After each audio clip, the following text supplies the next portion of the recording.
झारखंड जनसंचार में आपका स्वागत है। मैं हूं संजना। आइए नजर डालते हैं आज की कुछ खास खबरों पर।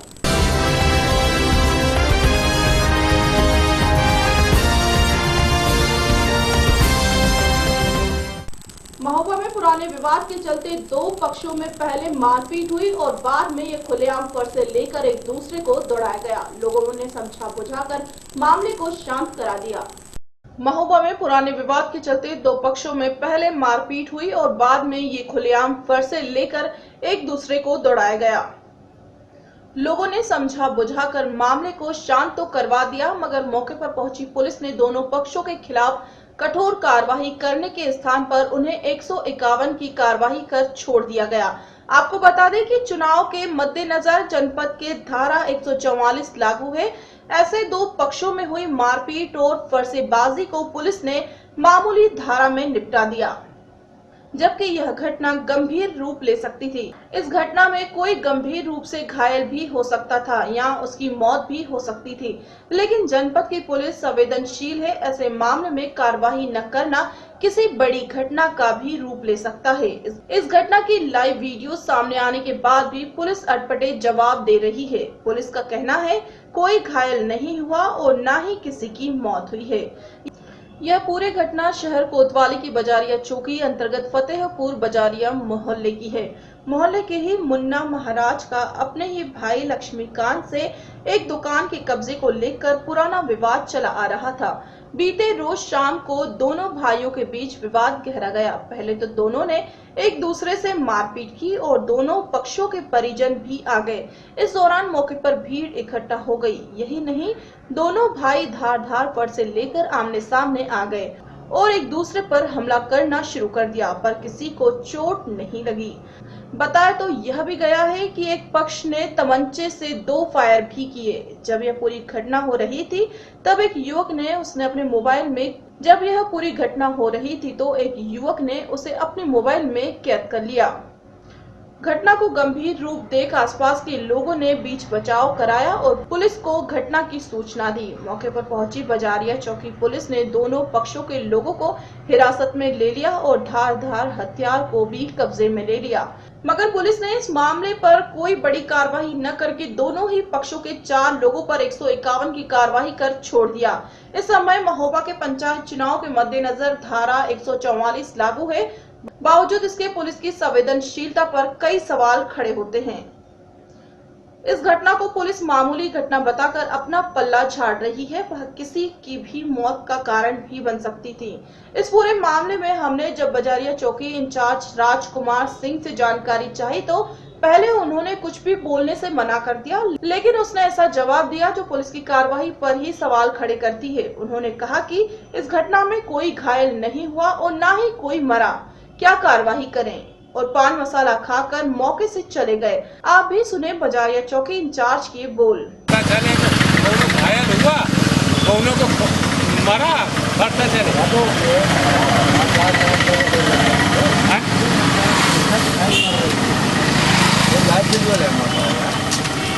और ब्रेक करा दिया पुजारी को, चलो ठीक है।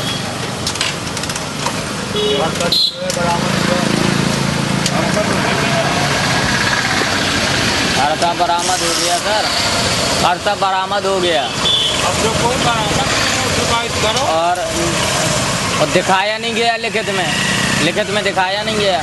वहाँ कह रहे हैं जिससे ले आए हैं कि वो बरामद हो गया।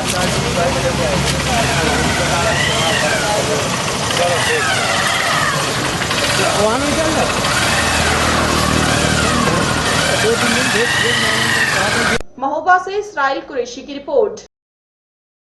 प्रदेश में हो रहे पंचायत चुनाव को निष्पक्ष कराने के लिए चुनाव आयोग की सख्ती देखने को मिल रही है। प्रदेश में हो रहे पंचायत चुनाव को निष्पक्ष कराने के लिए चुनाव आयोग की सख्ती देखने को मिल रही है। महोबा जनपद के डीएम और कप्तान के साथ आला अधिकारी संवेदनशील ग्रामों का दौरा कर लोगों में निष्पक्ष चुनाव होने के लिए जागरूक कर रहे हैं। इसी के अंतर्गत खन्ना थाना क्षेत्र की जिला पंचायत सीट गयोड़ी और चिचारा के डीएम और एसपी ने ग्रामीणों से वार्ता की और चुनाव संबंधी जानकारियां दी। इसी दौरान बीजेपी प्रत्याशी के काफिले का आला अधिकारियों ने रोक लिया। आचार संहिता का उल्लंघन न होने पाए, इस पर डीएम महोबा ने प्रत्याशी को चेतावनी दी और बिना अनुमति काफिले में शामिल एक वाहन को भी कब्जे में ले लिया। जनपद महोबा के 4 चरणों में हो रहे पंचायत चुनाव में कोई गड़बड़ी न हो सके, इसको लेकर जिले के डीएम विनेश्वर सिंह और पुलिस कप्तान के गहलोत अपने मातहतों के साथ प्रथम चरण में होने वाले मतदान के संवेदनशील ग्रामों में दौरा कर रहे हैं ताकि होने वाले चुनाव निष्पक्षपूर्ण हो सके। 2 गांव भ्रमण किए अभी। एक गेवड़ी था, दूसरा जे था। रास्ते में जब गेवड़ी से आ रहे थे इस गांव में तो 2 काफिले मिले थे। एक नरेंद्र मिश्रा और एक जो है निर्मला यादव है ना, उनकी तलाशी ली गई, वाहन चेक किए गए और जो आचार संहिता था, आचार संहिता के तहत उनके जो बैनर पोस्टर थे उसको हटाए गए। केवल एक गाड़ी अलाउ की गई दोनों की। क्या कार्रवाई भी की गई इस संबंध में? आचार संहिता आज उनके बैनर पोस्टर सब हटवा दिए गए, फड़वा दिए गए। एक गाड़ी भी जो बिना उसकी थी, बिना कागज के थी, उसके पास कोई कागज नहीं था, उसको पुलिस ले लिया है। तो बेसिक उद्देश्य जो है कि चुनाव यहाँ दोनों जगहों पर आने का उद्देश्य यही था कि चुनाव शांति से हो, निष्पक्षता से हो, पारदर्शिता से हो। कार्रवाई की बात नहीं है। दरअसल हम गेवड़ी में मीटिंग करके लौट रहे थे और ये प्रत्याशी भी मीटिंग में था। इनको जो भी नाम से बताए चुनाव आचार संहिता के विषय में बताया भी गया था। उसके बाद भी ये बहुत सी गाड़ियां लिए थे, करीब 8-10 गाड़ियां थी और रोड के किनारे खड़ी करके ये लोग पैदल जा रहे थे। इनको बुलवा करके और इनसे बातचीत की गई तो इन लोगों से कहा गया कि गाड़ियां चेक करा दीजिए। तो पहले तो इन लोगों ने विरोध किया कि गाड़ियां नहीं चेक होंगे। अब वाहन लाया गया है, अब उसमें कागज चेक किया जाएगा और चालान किया जाएगा।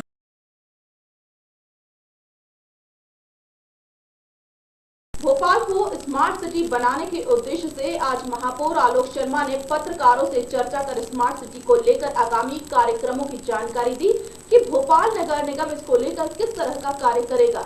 भारत सरकार द्वारा भोपाल को एक लिवेबल सिटी के रूप में चिन्हित किया गया है, यानी एक रहने योग्य सिटी। इसके लिए मैं देश के यशस्वी प्रधानमंत्री आदरणीय नरेंद्र मोदी जी का भोपाल की जनता की ओर से दिल की गहराइयों से आभार व्यक्त करता हूं।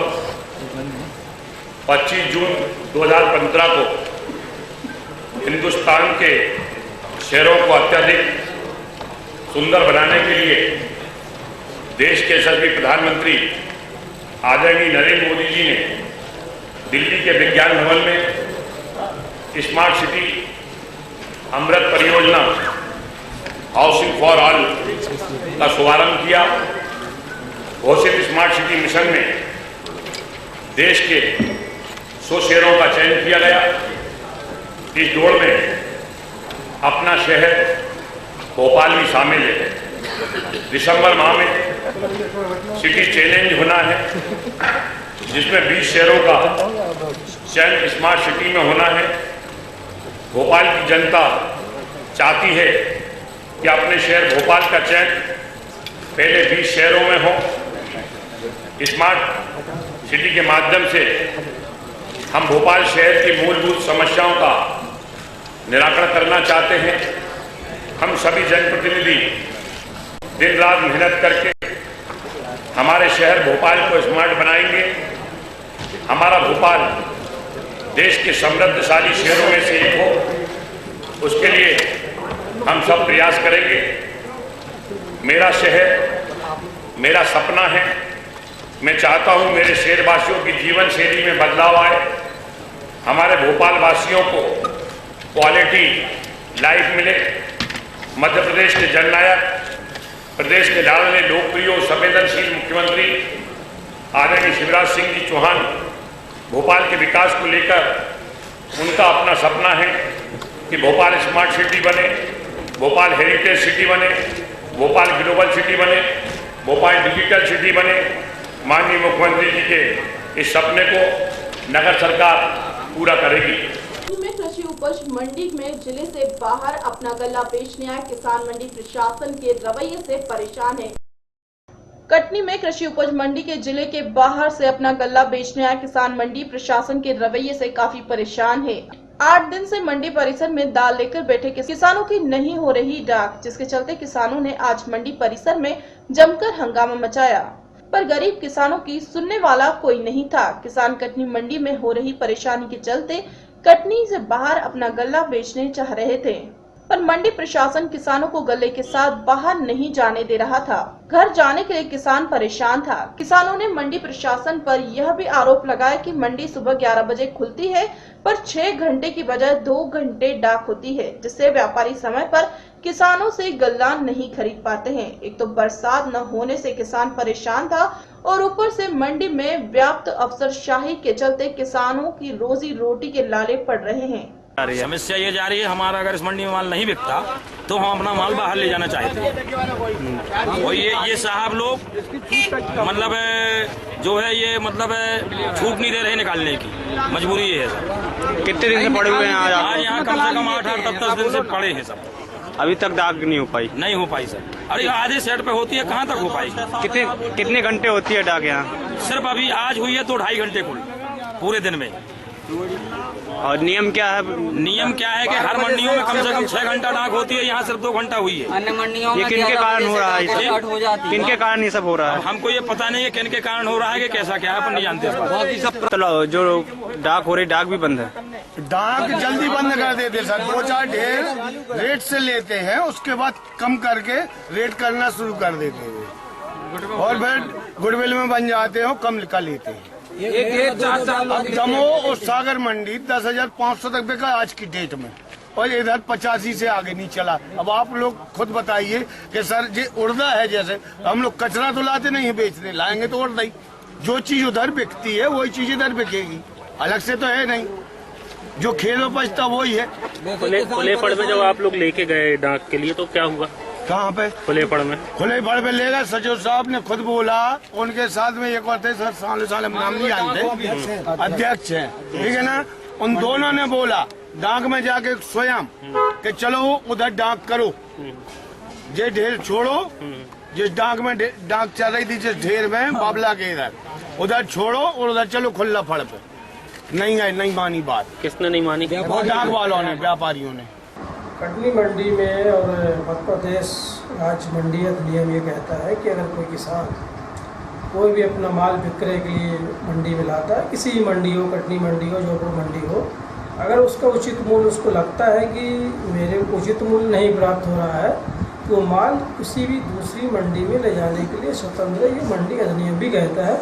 ऐसे पूर्व भी होता आया है कि लोग गल्ला लेके अपना आते थे, अगर उनको लगता था कि उचित रेट नहीं मिला है तो लोग अपना माल लेके एक आवेदन पत्र सचिव को देते हैं, सचिव उसको मार्क कर देता है और उसी आवेदन पे उस माल की उसकी निकासी हो जाती है और किसी भी मंडी में बेचने के लिए स्वतंत्र रहता है। आज वहाँ पर मंडी में किसानों ने बोला कि हमारी जो डाक है 6 घंटे होना चाहिए, 2 घंटे हो गई है और हमारे घर जाने नहीं देते। ऐसा लगता है कहीं मंडी प्रशासन गुंडागर्दी करके मुझे जाने नहीं दे रहा। ये 4 महीने पहले से 5-6 महीने पहले से जब से ये राजेश गोयल आए हुए हैं, इनसे मंडी में किसान भी परेशान है, बया भी परेशान है, व्यापारी भी परेशान है। मंडी 3 लोगों को मिला के चलाई जाती है, क्रेता, विक्रेता प्लस बया। 3 लोग मिलते हैं तो मंडी का संचालन उचित ढंग से होता है।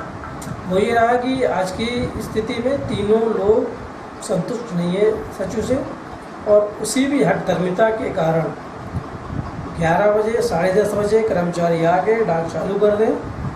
डाक जब तक चालू रहती है जब तक किसान का माल विक्रय न हो जाए। ऐसा कोई नियम नहीं है कि नहीं 4 बजे तक चलेगी, 5 बजे तक ले, 6 बजे, जब तक माल जितना शेडों पे खुला पड़ा है उसका विक्रय होना चाहिए, और अभी तक होता भी आया है। जब से ये राजेश गोयल आए, चूँकि हफ्ते में 4 दिन कटनी मंडी में रहते हैं, इनका निवास स्थान इंदौर है, तो शुक्रवार को ये चले जाते हैं, फिर मंगलवार को वापस आते हैं। मंडी सचिव की ड्यूटी अवर्स क्या होती है मंडी एक्ट के तहत? मंडी सचिव की ड्यूटी वैसे ही होती है जैसे थानेदार की, थाना अध्यक्ष की ड्यूटी होती है 24 घंटे की, वैसी ही ड्यूटी मंडी सचिव की 24 घंटे होती है, क्योंकि कोई भी माल की निकासी बगैर मंडी बने जाता नहीं है। अगर किसी भी व्यापारी का माल उसके गेट से बाहर जाता है तो फ्लाइंग स्क्वाड पकड़ के 5 गुने की पेनल्टी लगाती है। इसीलिए ज़रूरी है कि माल जैसे ही उसका ट्रक बाहर गेट से निकले उसकी मंडी बनना चाहिए और मंडी किसी भी समय बनाने के लिए कर्मचारी उपलब्ध रहे। इसलिए सचिव की जिम्मेदारी बनती है कि 24 घंटे मुख्यालय पे वो रहे। आज जैसे मंडी में किसानों के साथ अत्याचार हुआ तो आप विधायक प्रतिनिधि हैं, तो आप उस पर क्या कर रहे हैं, एक्शन लेंगे? मेरी 6:30-7 बजे वहाँ पे रज्जुल निसार से चर्चा हुई थी। उसने इस व्यवस्था के बारे में बात किया था, तो मैंने सचिव को फ़ोन लगाया तो सचिव अमूमन फ़ोन उठाते नहीं हैं अगर कटनी से बाहर चले जाते हैं तो अब ये चूँकि आज शनिवार है और कल इतवार पड़ेगा तो सोमवार को मैं सवेरे जाके स्थिति का आकलन करूंगा। अगर ज़रूरत पड़ी तो मैं अपने उच्च अधिकारियों से और उच्च नेताओं से बात करके इस समस्या के निदान के लिए प्रयास करूँगा। कटनी से यश खरे की रिपोर्ट। यमुनानगर में पुराने हमीदा क्षेत्र में एक दंपति की आपसी लड़ाई के चलते पति ने अपने तीनों बच्चों पर केरोसिन का तेल डालकर उन्हें आग के हवाले कर दिया। बच्चों के चीखने की आवाज सुनकर पड़ोसी मौके पर पहुंचे, लेकिन तीनों लोग आग की चपेट में आकर वह भी झुलस गए। यमुनानगर के पुराना हमीदा में रहने वाला शौकत नामक एक व्यक्ति ने अपनी पत्नी के चरित्र पर शक करते हुए अपनी पत्नी को मौत के घाट उतारने की सोची, लेकिन सुबह दोनों के झगड़े में पत्नी तो शौकत के हाथों से बचकर भाग निकली, लेकिन गुस्साए शौकत ने गुस्से में आकर अपने तीनों बच्चों पर केरोसिन का तेल डालकर उन्हें आग के हवाले कर दिया और कमरे को बाहर से बंद कर दिया। बच्चों के चीखने की आवाज सुनकर आस पड़ोस के लोगों ने भागकर जब शौकत के घर पहुंचे तो कमरे का दरवाजा बंद देख जैसे ही उन्होंने दरवाजा खोला तो एक लक्ष्मी नामक महिला व 2 पुरुष गुलशन और राजवीर आग की चपेट में आ गए, लेकिन जैसे तैसे इन लोगों ने आग की लपटों से बच्चों को बाहर निकाल लिया और उन्हें कॉलोनी के बच्चों के जिले की ट्रॉमा सेंटर में ले गए। यहाँ 2 बच्चों की हालत को नाजुक देखते हुए उन्हें पीजीआई चंडीगढ़ रेफर कर दिया गया है, जबकि 4 लोग यहीं अस्पताल में इलाज करवा रहे हैं। आग तो देखिए बच्चों के बाप ने लगाई शौकत ने, और मैं तो घर में पड़ा सो रहा था यार, माई मिस्त्री ने आके जगाया कि जाके देख लो ना घर में लड़ाई बज रही, बिल्कुल आमने सामने घर में मारा। मैं चला गया, मैंने जाके उससे बोला मैं कि बेटे ऐसे नहीं करा करते। वो जाके अपने स्कूटर में तो पेट्रोल काट के लाया, बेटी चौथ पेट्रोल ला के, पेट्रोल वाली चीज कहाँ बची लेके गया, पता नहीं उसमें डिग्गी भी रखी थी, कहाँ से लाया स्कूटर में तो पेट्रोल लाया। साला क्या कर रहा क्या नहीं कर रहा, उसने लाके सारे कपड़ों में पेट्रोल घेर के वो सीधी एकदम से आगे दोनों साइड से भर गई आगे। तो कारण क्या आग लगाने का? अब कारण का तो मैं कैसे बता सकता हूँ, मियाँ बीवी की बात है, हम तो पड़ोसी है, पड़ोस में से गए, मैं तो सोचते हुए जगाए गए। तो कितने बच्चे थे? 3 बच्चे थे, 2 तो चले गए, 2 तो अब 3 बच्चे यार कहाँ तक पकड़ लो, एक तो मैंने ढा लिया, अब मेरे सर में आग लगे। कौन है? मेरे हाथ में शौकत था, उठा के ले आया, बैठ जो मैं ऊपर उठा के लाया उसे, बच गया वो बच गया। उतने से नीचे आग चल रही थी, उसे तो मैंने ऊपर उठा लिया, ये तो निकल गया, मैं कहता तुम निकलो।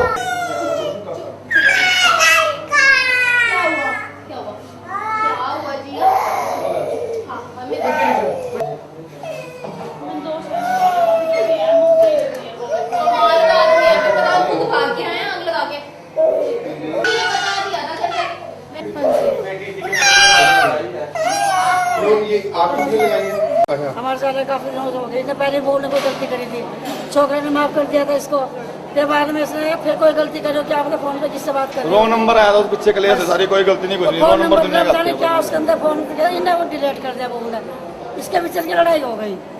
ये जलाया किसने?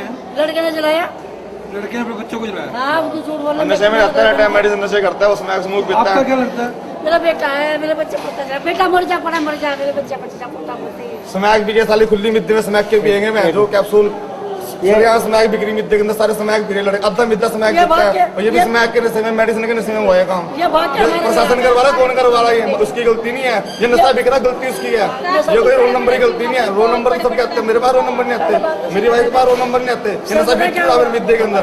अब ये दिखाइए वहाँ जाके लोग कोई घर की नहीं नहीं, कोई टेलीफोन आया था लड़की के पास यार, रोल नंबर दुनिया के आते हैं, किसके नहीं आते रोल नंबर? बोल मेरे पास 36 रोल नंबर आते हैं, लड़कियों के आते हैं, लड़कों के आते हैं, पुलिस वाले तक के रोल नंबर आते हैं, बहस होती है, सब काम होता है।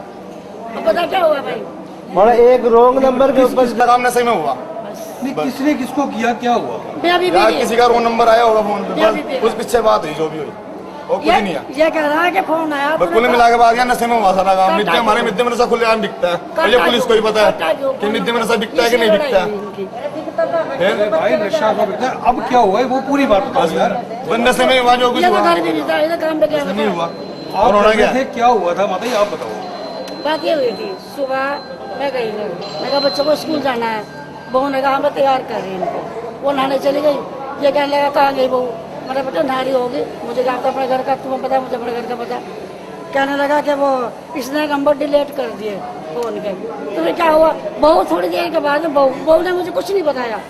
अब बताइए, कहते 3 दिन से लड़ाई हो रही। मैं कहा बेटा तू मुझे तो बताती कम से कम। आरोपी शौकत की मां की माने तो आज सुबह एक फोन कॉल आई थी जिसको लेकर शौकत का अपनी पत्नी से तनाव हो गया था, लेकिन उसकी पत्नी ने फोन से नंबर डिलीट कर दिया, जिसके बाद से विवाद इतना बड़ा हो गया कि शौकत ने तीनों बच्चों को, जिसमें 6 साल की माही, 4 साल की जिया व 3 साल का समीर झुलस गए। वहीं सूचना मिलते ही पुलिस ने मौके पर पहुंचकर घटनास्थल का जायजा लिया और अस्पताल में जाकर बच्चों के बयान लेने के बाद कार्रवाई शुरू कर दी है। फिलहाल पुलिस की माने तो पारिवारिक कलह के चलते ही यह विवाद उत्पन्न हुआ है और आरोपी तभी मौके से फरार हो गया, जिसको पकड़ने के लिए पुलिस ने 3 टीमों का भी गठन कर दिया है।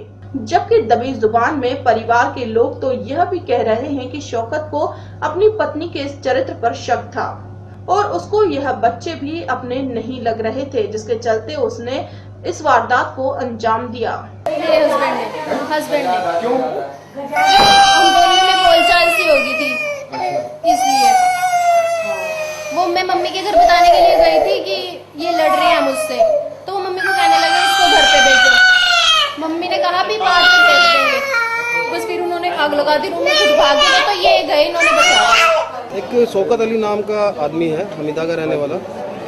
आज सुबह खबर मिली है कि उसने अपने 3 बच्चों को आग लगा दी है, और जिसमें एक लड़की माही है 6 वर्ष की, दूसरी लड़की जिया है 4 वर्ष की, और एक समीर है 3 वर्ष का, जिसको कि पड़ोसियों ने बचा लिया है। और जिसमें माही और जिया को पीजीआई चंडीगढ़ रेफ़र कर दिया है। जो माही है वो लगभग 55-60 के आसपास जली हुई है, और जो जिया है 40% है। तो आई होप सो कि भी जैसे डॉक्टरों ने टाइम से ही उसको पीजीआई रेफ़र कर दिया है, वो बच जाएगी। और शौकत अली है जो मौके से फरार हो गया था, उसके लिए मैंने 3 टीमें बना के भेज दी गई अलग अलग जगह पर, और जल्दी उसको राउंड अप किया जाएगा। रीजन क्या है, कारण क्या था जो ये आग लगाई? अभी तक जो सुनने में आया है, इनका आपसी घरेलू कोई कलेश था, जिसके कारण से उसने कदम उठाया। पता लगा तो पड़ोसी भी जले हैं? हाँ, इसमें 3-4 पड़ोसी हैं जिन्होंने बच्चों को बचाया, वो थोड़े से आग की चपेट में आए हैं। इसमें पता लगा कि टेलीफोन कॉल आई जो वजह है इसकी, उसके बारे में अभी वेरीफाई करेंगे। खबरों में फिलहाल इतना ही, मुझे दीजिए इजाजत, नमस्कार।